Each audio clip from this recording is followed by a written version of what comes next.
I was sitting on the couch watching some cooking show I wasn't really paying attention to when I heard the front door slam so hard the pictures on the walls shook. My heart jumped into my throat. It was 11 p.m. on a Friday night. Amber had texted me 2 hours ago saying she was at Tyler's friend's party and would be home by midnight. I shot up from the couch and rushed toward the entryway. What I saw made my blood freeze. My daughter was on the floor, not sitting, collapsed, like her legs had just given out the second she made it through the door. Her whole body was shaking so violently I could see it from across the room. Her face was a mess of smeared makeup, black mascara running down her cheeks in thick streams. Her hair was tangled and wild. And her shirt, her favourite blue shirt I'd bought her for her birthday, was torn at the collar, hanging off her shoulder. "Amber!" I dropped to my knees beside her, my hands hovering over her body, not sure where to touch, afraid I might hurt her more. "Baby, what happened? Are you hurt?" She couldn't even look at me. She just sobbed. Deep, painful sobs that came from somewhere so broken inside her that it made my chest physically ache. I'd heard my daughter cry before, when she fell off her bike at 7 and broke her arm, when her grandmother died, when her father left us. But this was different. This was the sound of something shattered. I pulled her into my arms and she collapsed against me like a rag doll. Her whole body was trembling so hard, I thought she might be having a seizure. "Amber, honey, talk to me, please. You're scaring me." "Mom," she gasped between sobs. Her voice so small and broken it didn't even sound like her. "Mom, I can't. I can't. Breathe, baby. Just breathe. I'm right here. I've got you." I stroked her hair, trying to keep my own panic down. My mind was racing through every terrible possibility. Car accident, drugs, someone attacked her. My hands were shaking as badly as hers. It took 5 full minutes before she could even form words. When she finally spoke, each word came out between gasping breaths. "Tyler, we were at the party, and he was drinking." My stomach dropped. I already didn't like Tyler. Something about that boy had never sat right with me. Too smooth, too charming. The kind of kid who knew exactly what to say to parents but had something cold behind his eyes. I told him. I wanted to leave, Amber continued, her voice cracking. He got mad, really mad. He said I was embarrassing him. He grabbed my arm and dragged me upstairs to one of the bedrooms. No, please don't let this be what I think it is. He pushed me onto the bed. Amber's whole body shuddered with the memory. I told him to stop. I said no. I kept saying no, Mom. I promise I said no. Tears were burning in my eyes now, but I forced them back. I had to stay strong for her. "I know you did, baby. I know." He wouldn't listen. He got on top of me and he put his hands. She broke down again, burying her face in my shoulder, her screams muffled against my shirt. "He touched me, Mom. He forced himself on me. I tried to push him off, but he was too strong. I was crying and begging him to stop, and he just kept going." The world went silent. I could see Amber's mouth moving. See more tears falling, but I couldn't hear anything over the ringing in my ears. My baby. My sweet, innocent baby girl. That boy put his hands on my daughter. He hurt her. He violated her. Something inside me cracked. Not broke. Cracked. Like ice on a frozen lake, spiderwebbing out in every direction, ready to shatter completely. "How did you get away?" I managed to ask, my voice eerily calm despite the hurricane building inside my chest. "Someone knocked on the door," Amber whispered. "Tyler got distracted for just a second and I pushed him as hard as I could. He fell backward and I just ran. I didn't even grab my jacket. I just ran all the way home." That was 2 miles. My daughter ran 2 miles in the dark, crying, traumatized, with her shirt torn. And I hadn't known. I'd been sitting here watching TV while my baby was running for her life. "Where does he live?" I asked quietly. "Mom, no. Please don't do anything crazy. His family has money. They have lawyers. Everyone says his dad always gets him out of trouble." I held Amber tighter. Look at me, sweetie. She lifted her tear-stained face to mine. Her eyes were red and swollen and filled with so much pain it physically hurt me to look at her. I promise you, I said, my voice steady and cold as steel. Tyler Graves will never hurt you or anyone else ever again. Do you trust me? She nodded, sniffling. What are you going to do? I wiped her tears with my thumb and gave her the gentlest smile I could manage. I'm going to take care of everything. But first, let's get you cleaned up and into bed. Okay. I helped Amber to her feet and guided her upstairs. I ran her a hot bath, gave her clean pajamas, and sat with her until she finally cried herself to exhausted sleep at 2 a.m. Then I went back downstairs. I picked up my phone from the coffee table where I'd left it. My hands weren't shaking anymore. They were perfectly steady. I scrolled through my contacts slowly, my mind already 10 steps ahead, planning, calculating, organizing. I stopped on Detective Laura Brennan's name. My finger hovered over it. Laura and I went to college together. She owed me a favor, a big one. I'd helped her nephew when he was spiraling into drugs and trouble, talked him back from the edge, got him into rehab. She told me if I ever needed anything at all, she'd be there. But I didn't press call. Not yet. Because calling Laura meant going through the system. The same system that let boys like Tyler walk free twice before because Daddy had money and lawyers. I kept scrolling, stopped on another name, Kevin Monroe, my baby brother. Well, not so baby anymore.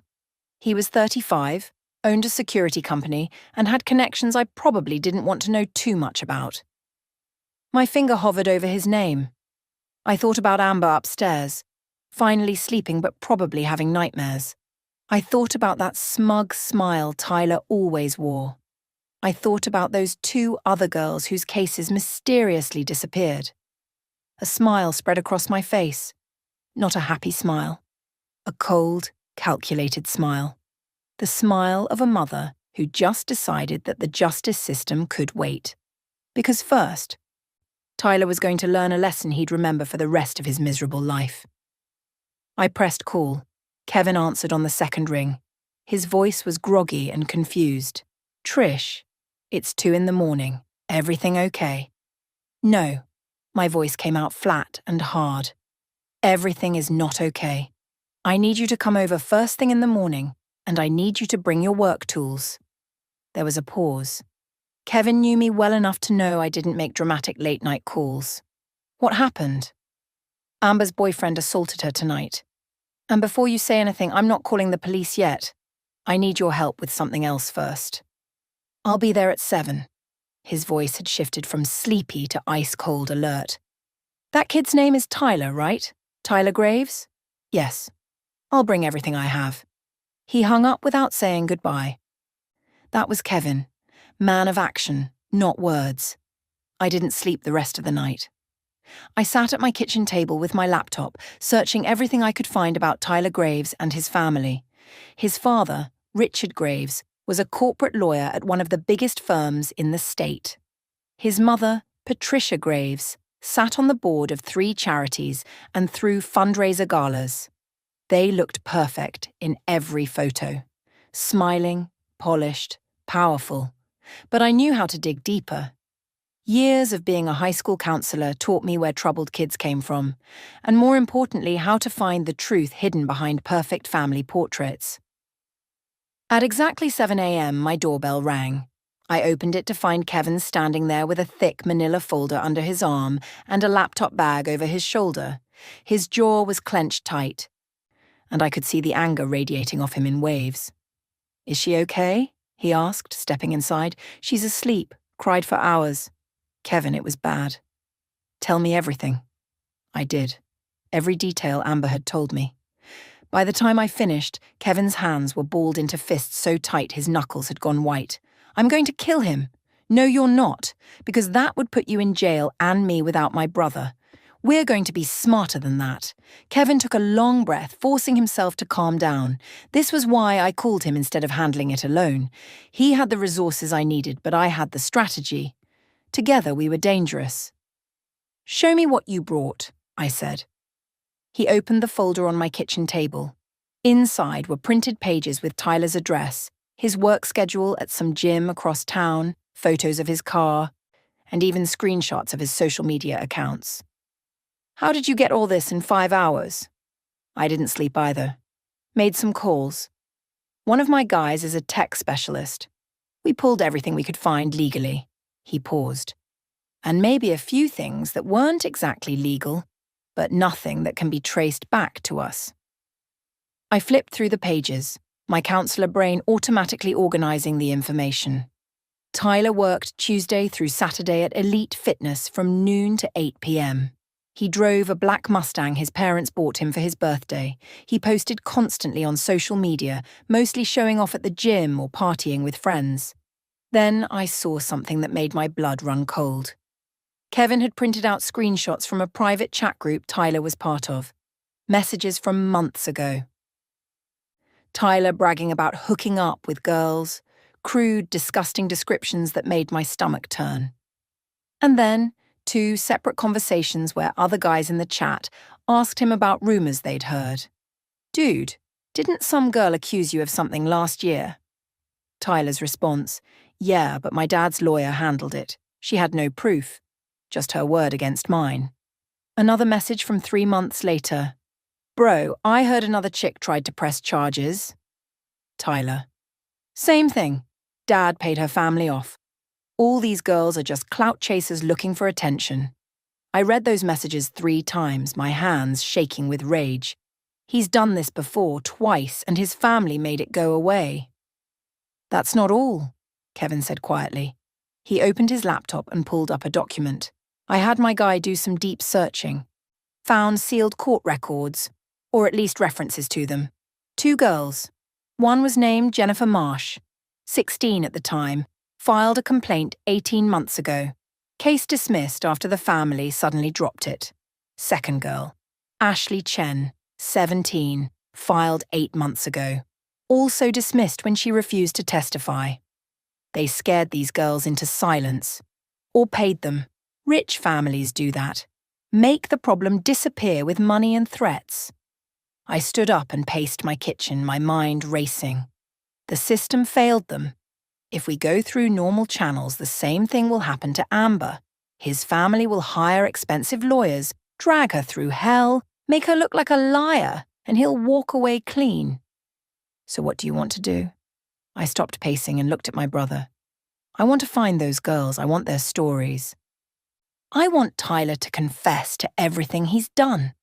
And I want it all documented so thoroughly that no lawyer in the world can make it disappear. Kevin leaned back in his chair, studying me. You're not just angry. You're in strategic mode. I know that look. You've got a plan forming. I'm a counselor, Kevin. I've spent 15 years learning how predators think, how they operate, how they justify their actions. Boys like Tyler have patterns. They're arrogant. They think they're untouchable. That arrogance is their weakness. What do you need from me? I need you to find Jennifer Marsh and Ashley Chen. Get me their contact information.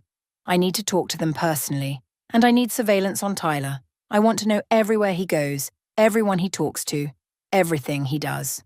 Done. What else? I pulled out my phone and opened it to a blank note. I also need to make another call. To Laura. The detective? I thought you said no police? I said no police yet, but Laura's going to be ready with an arrest warrant the moment I give her evidence that's absolutely bulletproof. Evidence so damning that even the Graves family can't touch it. Kevin nodded slowly. This is risky, Trish. If we mess this up, he could walk and come after you for harassment or worse. Then we don't mess it up. I met his eyes with absolute certainty. That boy violated my daughter. He's violated other girls. He thinks he's protected by money and family connections, but he forgot one thing. What's that? He forgot that some mothers don't stop until justice is served, not the kind of justice that comes from a courtroom. Real justice. Kevin smiled, but it wasn't a pleasant smile. It was the smile of someone who was about to help his sister destroy a predator. When do we start? Right now. Make those calls. Find those girls. And Kevin? Yeah? Don't tell Amber what we're doing yet. I don't want her involved until it's finished. She needs to heal. Let me handle the revenge. He stood up and grabbed his folder. You're kind of terrifying right now, you know that? Good. Tyler should be terrified too. He just doesn't know it yet. By noon, Kevin had already sent me contact information for both girls. Jennifer Marsh was now 18 and attending community college 2 towns over. Ashley Chen was 17, still in high school, different district from mine. Both had unlisted numbers which told me they were hiding, probably still scared. I decided to reach out to Jennifer first. I called her number and after 4 rings, a cautious voice answered. Hello? Hi, Jennifer. My name is Patricia Monroe. I'm a high school counselor and I need to talk to you about Tyler Graves. Silence. Then, I don't know what you're talking about. Please don't call this number again. Wait, I said quickly before she could hang up. Tyler assaulted my daughter last night. You're not in trouble. I'm not trying to expose you. I just need to know what happened to you because I think you're one of several girls, and I want to make sure he never does this again. More silence. I could hear her breathing, shaky and uncertain. Your daughter. Is she okay? Physically, yes. Emotionally, she's devastated. Just like I imagine you were. I can't help you. Her voice cracked. His family has lawyers. They threatened my parents. Said if we pursued anything, they'd sue us for defamation and destroy my dad's business. We couldn't afford to fight them. My heart broke for this girl. I'm not asking you to testify or go public. I just need you to write down what happened. For my records. You can send it anonymously if you want, but these girls deserve to have their stories told, even if it's just to me. Why should I trust you? Because I'm a mother who's watching her daughter fall apart, and I know you understand exactly what that feels like. Because I'm not going through the system that failed you. I'm handling this differently. Another long pause. What do you mean differently? I mean Tyler Graves is going to pay for what he's done, but I need ammunition. I need proof that he's a repeat offender. Will you help me? If I do this, you have to promise my name stays out of it unless I say otherwise. I promise.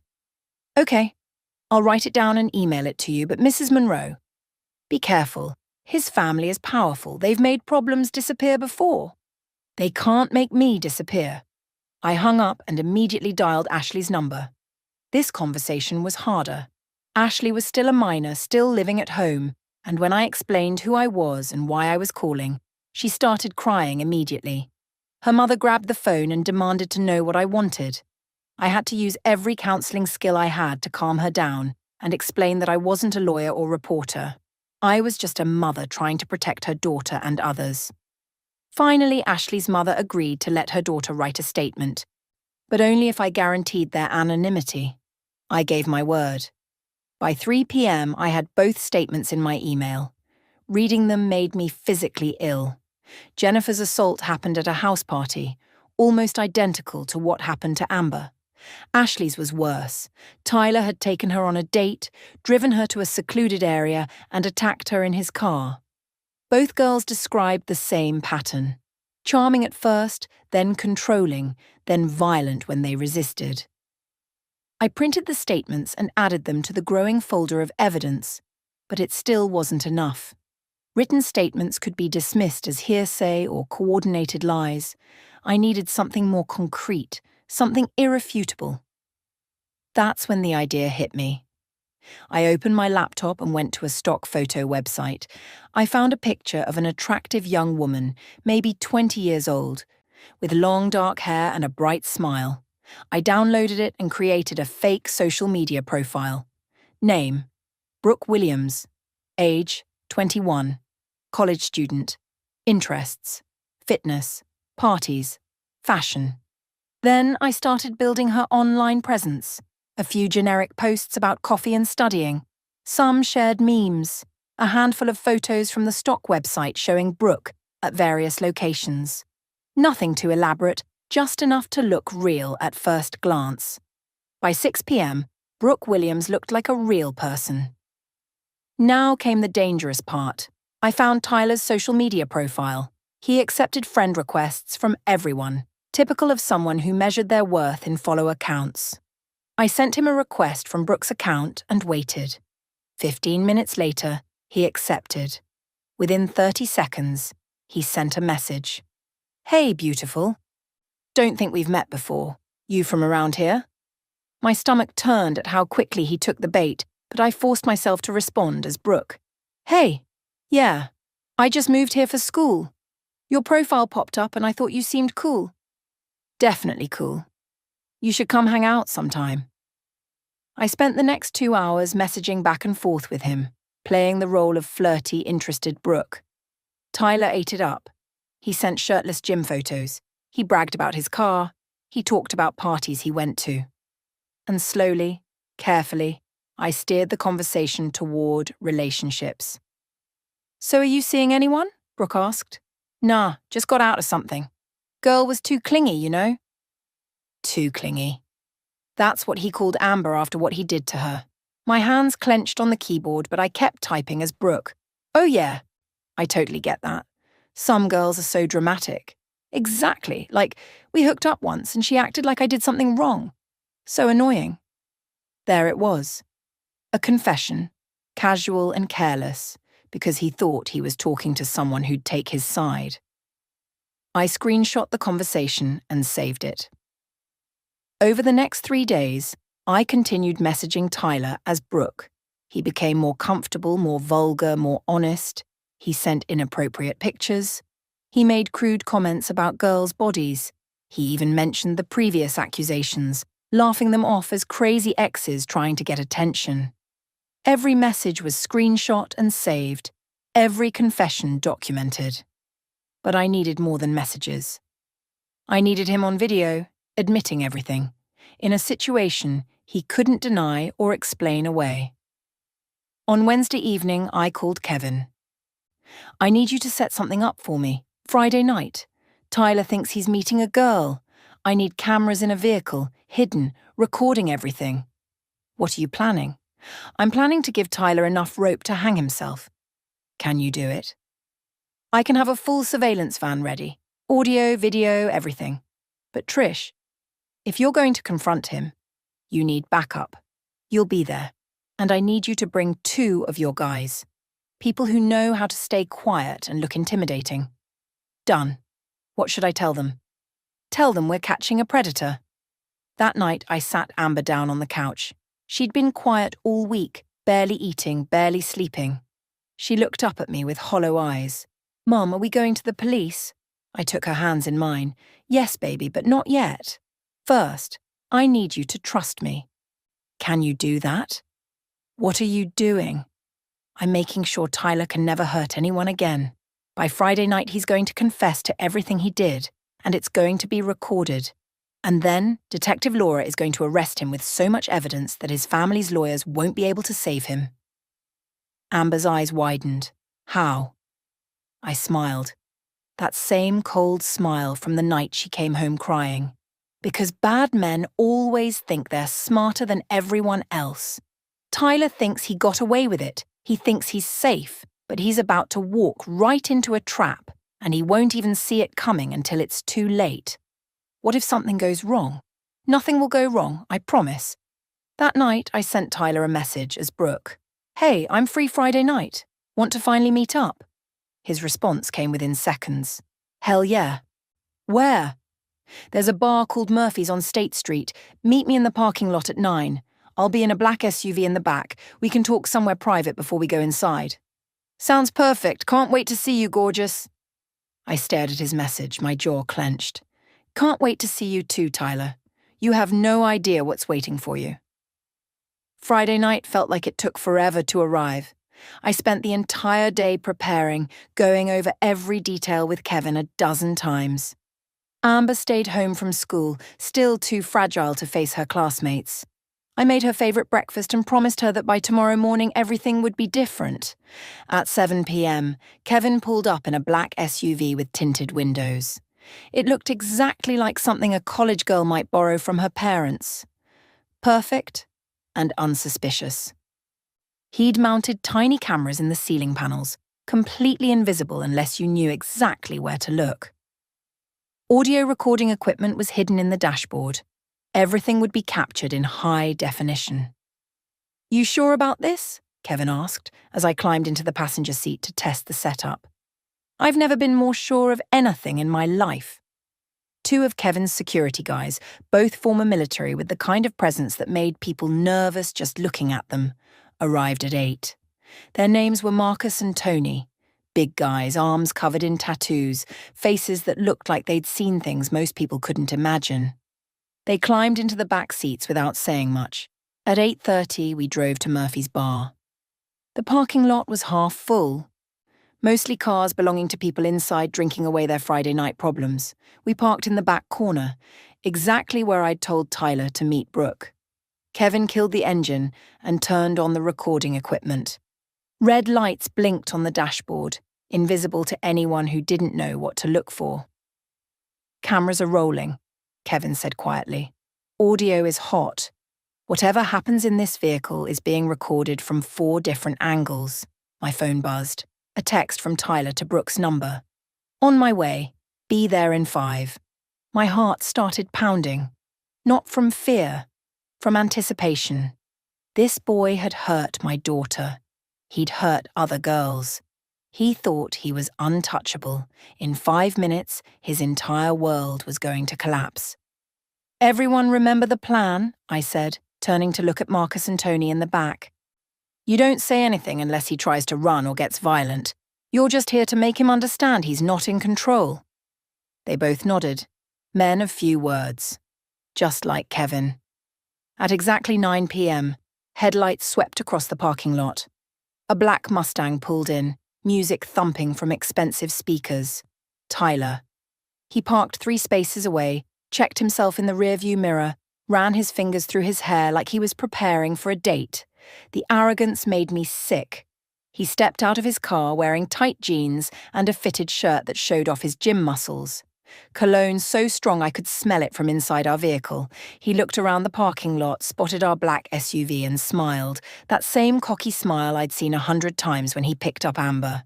He walked toward us, hands in his pockets, completely relaxed. He had no idea what was about to happen. He reached the passenger door and opened it, expecting to see Brooke. Instead, he saw me. The smile vanished from his face instantly. His eyes went wide. Mrs. Monroe, what are you doing here?" "Get in, Tyler, we need to talk." "Where's Brooke? Is this some kind of joke?" He looked around the parking lot like he was expecting cameras for a prank show. "There is no Brooke. Get in the vehicle now." He laughed nervously. "You're crazy, I'm not getting in there." He tried to back away, but Kevin had already climbed out of the driver's seat and moved behind him, blocking his path. Tyler spun around and found himself face to face with my brother, who had 6 inches and 50 pounds of muscle on him. "The lady said get in," Kevin said, his voice calm but carrying an edge that made Tyler's face go pale. Tyler looked from Kevin to me and back again. "This is illegal. This is kidnapping. I'll call the cops." "Go ahead," I said, holding up my phone. "Call them. Explain why you drove to a bar to meet someone you've been messaging all week. Someone who told you in multiple texts that she was 16 years old. I have all the screenshots, Tyler. Every single message where you said age didn't matter." His hand froze halfway to his pocket. The colour drained from his face. I thought she was joking. "Get in the vehicle or I send every message to the police right now. Your choice." Tyler's breathing became rapid and panicked. He looked around the parking lot one more time, maybe hoping someone would save him. But we were alone in this corner. Nobody could see us. Nobody was coming to help him. He climbed into the passenger seat and Kevin shut the door behind him. The child locks engaged with a click. Tyler grabbed the door handle and pulled, but it didn't budge. He was trapped. Kevin got back in the driver's seat. Marcus and Tony sat in the back seats, silent and stone-faced, their presence filling the vehicle with an energy that made Tyler shrink into his seat. "What do you want?" Tyler's voice cracked. The cocky teenager was gone, replaced by a scared boy who suddenly realized he wasn't in control anymore. "I want the truth," I said, pulling out my phone and opening the voice recording app. I want you to tell me exactly what you did to my daughter last Friday night, every single detail. And then I want you to tell me about Jennifer Marsh and Ashley Chen. His face went white as a sheet. I don't know what you're talking about. Don't lie to me. My voice came out harder than I intended, all the rage I'd been holding back for a week finally cracking through. You assaulted my daughter. You dragged her upstairs at a party, threw her on a bed, and violated her while she cried and begged you to stop. And she's not the first girl you've done this to. That's not... She wanted to... We were just... Tyler stammered, looking for an excuse. Any excuse. Kevin started the engine. The rumble made Tyler jump. We can do this here, or we can drive to the police station right now, Kevin said. Detective Brennan is waiting for my call. She's got statements from your previous victims. She's got your messages to Brooke. She's got recordings of you bragging to your gym buddies about hooking up with high school girls. The only question is whether you want to confess now and maybe get some leniency, or whether you want to play games and face the full weight of everything we've collected. Tyler's hands were shaking. Tears started forming in his eyes. The reality of his situation was finally sinking in. His daddy's lawyers couldn't save him from this. The money couldn't make this disappear. He was caught, completely and totally caught. Please, he whispered, I'll lose everything. I'll go to jail. You should have thought about that before you touched my daughter, I said, my voice cold as ice. Now talk. Tell me what you did. All of it. Or I press send on this email to Detective Brennan and you're done. Your choice. Tyler broke. He started crying. His whole body shaking just like Amber's had been a week ago. But I felt no sympathy. None at all. Okay, he sobbed. Okay, I'll tell you everything. Just please don't send that email. I held up my phone, recording app active. Start talking. Tyler's confession poured out like poison from an infected wound. He told me everything. How he'd gotten drunk at the party and gotten angry when Amber said she wanted to leave. How he'd grabbed her arm hard enough to bruise and dragged her upstairs. How he'd pushed her onto the bed and held her down while she cried. How he'd touched her, forced himself on her, ignored every time she said no. Why? I asked, my voice shaking with barely controlled rage. Why did you do it? Because she tried to break up with me, he sobbed, a week before the party. She said she didn't think we should be together anymore. I got mad. I wanted to show her that she didn't get to make that choice, that I was in control. My stomach turned. This wasn't passion or misunderstanding or teenage stupidity. This was calculated cruelty. This was about power. And the other girls? Jennifer and Ashley? Tyler's face crumbled further. Jennifer was at a party too. She rejected me in front of my friends, made me look stupid.